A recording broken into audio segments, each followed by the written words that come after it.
Pamahalaan o ang repatriation plan pinatitiyak ng liderato ng Kamara sa DFA sa harap ng hidwaan ng Israel at Iran. Brigada Haji Kaaminyo, ibrigada mo! Brigada Live Report!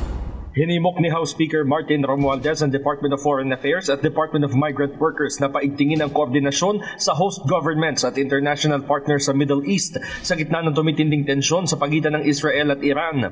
Ayon kay Romualdez, dapat sikapin ng mga ahensya ang pakikipag-ugnayan sa Lebanon, Israel, Jordan at Gulf states kung saan naninirahan ang maraming Pilipino. Inaasahan niya na magiging proactive at mapagmatiyag ang frontline agencies upang masiguro ang kaligtasan ng mga Pinoy, kabilang na ang posibleng repatriation plan sakaling lumala ang sitwasyon. Binigyang diin din ito na suportado ng Pilipinas ang diplomatic solution sa armed conflict.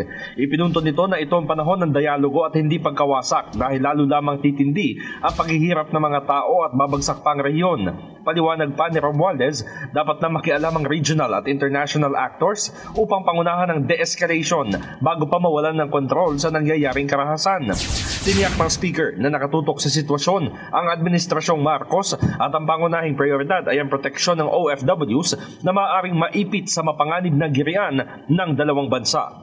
In the heart of changing lives, ako si Brigada Haji Kaaminyo ng 105.1 Brigada News FM Manila, the Music and News Authority. Ang bahaging ito ay hatid sa atin ng NutriCleanse Herbal Capsule. Linis tiyan, sexy tiyan.